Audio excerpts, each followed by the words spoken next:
Namaskaram and Aibovan. I am Arjuna Manage, a Sri Lankan archaeology scholar studying in India under the ICCR scholarship. Welcome to Light of the Lotus, where we explore India's cultural, natural and historical heritage through a Sri Lankan perspective. Today I take you to Munnar, Kerala's beloved hill station, a place where misty mountains, colonial stories, indigenous heritage, and tea estates come together to shape a living landscape. The name Munnar comes from the local Malayalam and Tamil words Moonu and Aru, meaning three rivers. This refers to the confluence of the Mudirapula, Nallatanni, and Kundala rivers, situated about 1600 meters above sea level in Kerala's Idukki district. Munnar forms part of the Western Ghats, a UNESCO World Heritage Site and a global biodiversity hotspot. Its altitude ranges from 1450 to 2695 meters, creating a unique cool climate that made it an ideal location for colonial planters and continues to draw tourists today. Long before tea estates, these hills were home to indigenous communities like the Malayarayan and Muduan tribes. For thousands of years, they practiced hunting, gathering, and sustainable forest living. Today, they continue to live in parts of Munnar and nearby sanctuaries, preserving ancient knowledge of medicinal herbs and wildlife stewardship. As a Sri Lankan, I see a parallel with our Vedda communities, showing how indigenous people are the first custodians of fragile ecosystems. During British rule, Munnar transformed dramatically. Early explorers like Benjamin Swanward surveyed the area in 1816. Governor Trevelyan sent Colonel Douglas Hamilton to study these hills for possible sanitaria, cautious of past mistakes in Ceylon, where coffee estates had damaged rainforest and rice fields.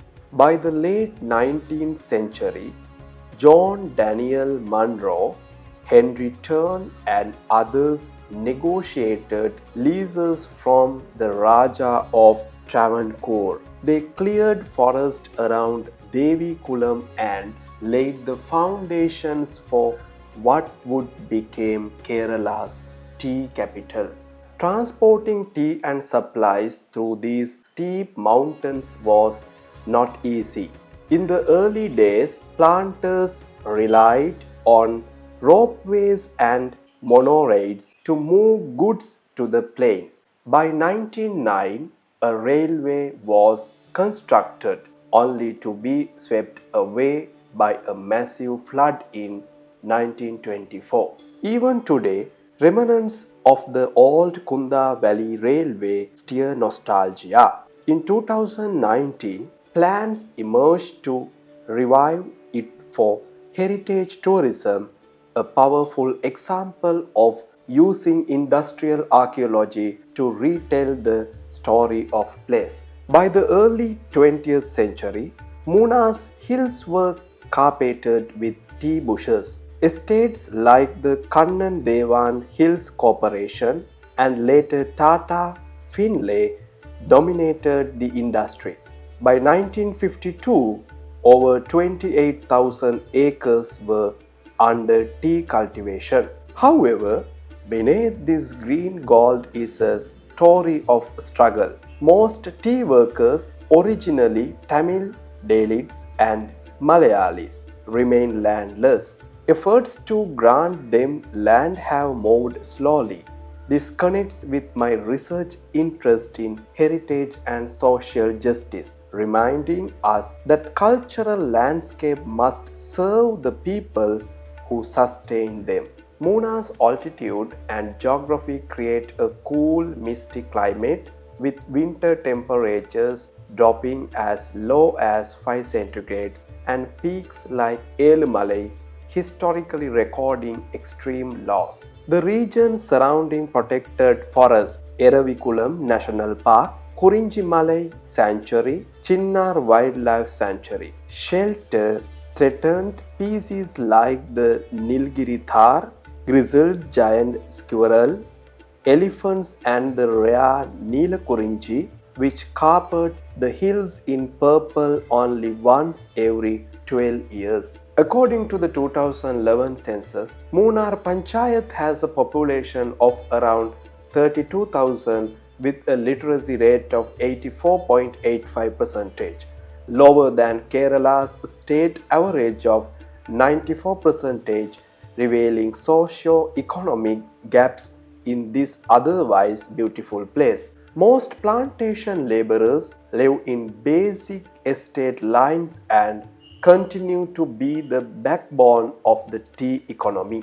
Munar's landscape is dotted with old British bungalows, churches, and tea factories, reminders of a colonial economy built on monoculture. Today, these colonial legacies coexist with tribal hamlets, local markets, and community homestays. This blend of old and new shapes Munar's living heritage. Munar's popularity has brought problems too: deforestation, waste, and unregulated tourism strain the hills. However, initiatives to promote responsible tourism, organic farms, and community led tours are steps towards sustainable models. As an archaeologist, I see this as a lesson. Heritage is not only temples or ruins, it is also living landscapes and their communities. To me, Munar's tea hills echo Sri Lanka's Nuwara Eliya or Kandy, where colonial plantations, estate communities, and indigenous stories overlap. Both places show how land, labor, and legacies intertwine. As I stand among these green slopes, I am reminded that true cultural heritage lies in respecting nature, acknowledging history, and securing justice for those who keep these hills alive.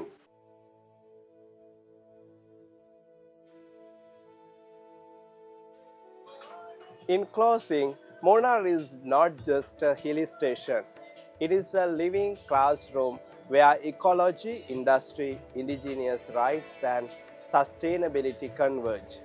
Its misty plantations tell a story far deeper than scenic beauty. They invite us to question who owns the land, who works it, and how we can protect it for generations to come. Thank you for joining me on this second journey of Light of the Lotus. I hope you feel inspired to these India's landscapes as living heritage.